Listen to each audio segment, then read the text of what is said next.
Bank Nifty की analysis की बात करूँ तो मेरे को शायद ज़रूरत नहीं है आपको बताने की। अगर आप मेरा एनालिसिस रोज़ देखते होंगे तो मेरे को बिल्कुल ज़रूरत नहीं है कि अब मार्केट में क्या होने वाला है, करेक्ट ना। अभी आपको दिख पा रहा होगा मार्केट बंद है 34,500 के आसपास, करेक्ट ना। मैंने ये दो लेवल ड्रॉ किए हैं, एक तो है 34,800 का और साथ ही मैंने ड्रॉ किया है 34,200 का। ये दो लेवल मैंने ड्रॉ किए हैं आपके लिए।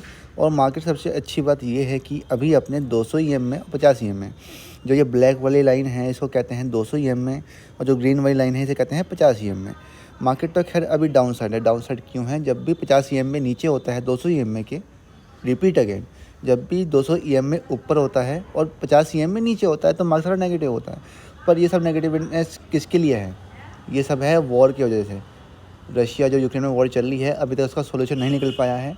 रोज़ ना रोज़ कोई ना कोई न्यूज़ आती रहती है, तो इसलिए मार्केट कभी डाउन ऊपर जा ही नहीं पा रहा। पर मार्केट में देखो पॉजिटिवनेस तो आनी बाकी है ही। ये तो सर्वथा सत्य है। तो इसके लिए आपको वेट करने की ज़्यादा जरूरत पड़ेगी नहीं, मार्केट ऊपर जाने वाली है। बस ये जरूर है कि मार्केट धीरे धीरे ऊपर जाएगी। अगर मैं डे चार्ट की बात करूँ, मार्केट में डे चार्ट देखो, अभी मार्केट यहाँ पे था पहले 32,000 के आसपास, ठीक है। अब मार्केट थोड़ा ऊपर आया है और फिर नीचे भी थोड़ा सा आ चुका है। तो मेरे को लगता है जहाँ तक मामला है मार्केट ऊपर जाएगा। ओके जी। मैं 15 मिनट का चार्ट फिर से खोलता हूँ तो मार्केट में दो लेवल मैंने ड्रॉ कर दिए हैं। अगर मार्केट 34,800 के ऊपर निकलता है, अगर मार्केट इन दोनों के ऊपर कहीं खुलता है तो आप ट्रेडिंग मत करना गाइस, ठीक है। पर अगर इस रेंज में खुल के 34,200 से लेकर 34,800 के बीच में कहीं खुलता है और इन दोनों लेवल को कहीं भी क्रॉस करता है, फिर तो आपको देखो लेवल पता ही होंगे। मैं एक बार और बता देता हूँ आपको कहाँ तक जा सकता है मार्केट। क्लोन देखो, ये है इसका रेजिस्टेंस। मार्केट 35,300 तक जाएगा ही जाएगा अगर 34,800 को क्रॉस करता है, सिंपल है। और वैसे ही अगर मार्केट नीचे की साइड यहाँ पे 34,200 को क्रॉस करता है तो ये जो इसका गैप है ये फिल कर देगा 33,900 तक का। तो दोनों साइड 300 अंक की आपको लगभग बढ़त मिल जाएगी, बल्कि ऊपर के साइड तो आपको ज़्यादा की मिल जाएगी, 500 अंक की मिल जाएगी, ठीक है जी। तो ये थे लेवल्स, दोबारा रिपीट कर रहा हूँ, 34,200 और 34,800। इन दोनों लेवल्स को कहीं भी क्रॉस करता है तो आपको ट्रेड लेनी है। अप साइड के लिए सी बाय कर लेना है और डाउन साइड के लिए पी बाय कर लेना है। आप कहीं भी लेवल ये ब्रेक होता है तो आपको सी पी बाय करना है, तो मैंने बता दिया। पर कितने पॉइंट्स के लिए बोला? हमेशा 60-70 पॉइंट का लेके चलो, बस हद से हद 50 अंक आते ही उसको ट्रेल करना शुरू करना। मतलब कि जैसे कि 34,800 को क्रॉस करा, आपने एक सी बाय कर लिया, कम से कम 34,900 का या फिर 35,000 का, ठीक है। 100-200 ऊपर का बाय या नीचे का बाय करना चाहिए।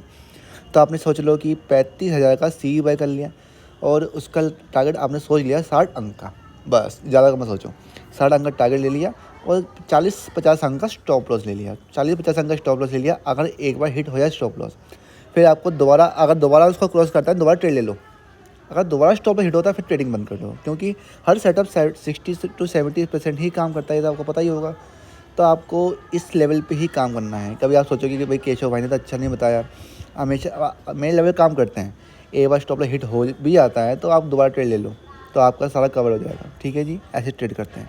और अगर अगर एक बार स्टॉप लॉस हिट होने के बाद दोबारा आप ट्रेड करते हो, तब आपको 50-60 अंक का टारगेट नहीं रखना, फिर आपको 100 अंक का रखना है, क्योंकि फिर हाई चांस है कि वो ऊपर अच्छी तरीके से जाएगा, तो आप इसमें चांस ले सकते हैं, ठीक है।